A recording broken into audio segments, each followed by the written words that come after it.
So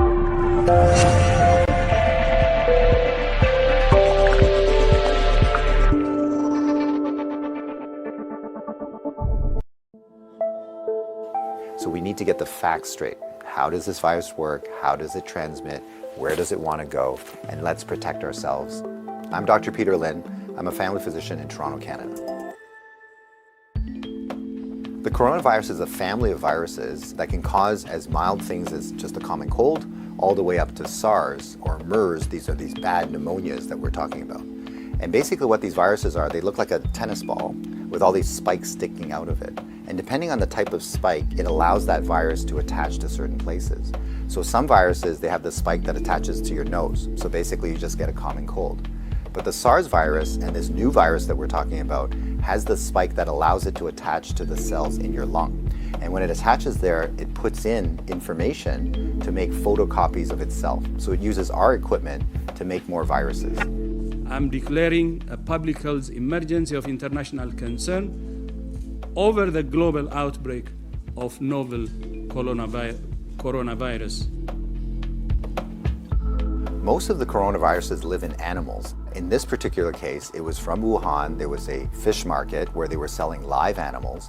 And the thought is that the virus was in a live animal, then it crossed into a human. But then what we found was that people were getting sick in terms of healthcare workers, in terms of family members that were looking after them, which now meant that the virus can pass from human to another human. Just like all viruses, it needs to reach a target, which is your lung. And it has to get there with your help. It has no feet and no wings. So therefore it needs us to move it there. So that's why we keep saying, don't hang around sneezy people because you're gonna breathe it in. And don't touch your face because that's how the virus is gonna get in. The masks are helpful, but they're not necessary because they're leaky. The ones that you and I buy basically have pockets here, so therefore the virus can get in. What the masks really do is they stop us from touching our face.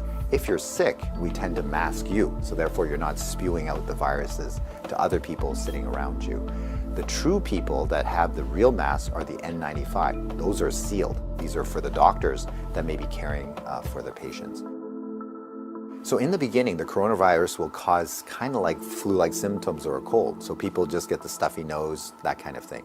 But you'll understand that as soon as that virus starts manufacturing in your lung cells, they're producing all these copies of the virus, all of a sudden now you kill the lung cells. So now you can't exchange oxygen. And that's why one of the early symptoms is people get very short of breath and they tend to have a difficult time breathing, and that's why they end up in hospital. So currently, unfortunately, we don't have a direct treatment for the coronavirus. So we don't have a medication that can kill it off. And so it's really supportive. So in other words, the patient can't breathe, we give them oxygen, help them to breathe. They can't drink, so therefore we give them fluids to support them. Their kidneys begin to shut down, we help them with all those things. So it's a very supportive process. This is a new virus that we've never seen before. So our immune system, our army, are having a hard time figuring out what to do. So usually what we have to do is we make something called antibodies. So these are things that can grab onto the spikes that we see on the virus, and it will get rid of the virus for you, and that will actually bring you back to good health. So therefore the elderly may have a worse outcome, and of course the young children. So the babies, their immune system is not so good either, so they may not make those antibodies as well. So just remember, your hands may be with virus. Virus cannot hurt you because it can't get through the skin, but the moment I do this, now I've brought the virus right to where it wants to go. So let's remember not to touch our hands to our face. So let's say you think that you might have been on a plane or you might have bumped into somebody that has it. What should you do? So the first thing is to contact a healthcare worker to tell them that potentially you have it.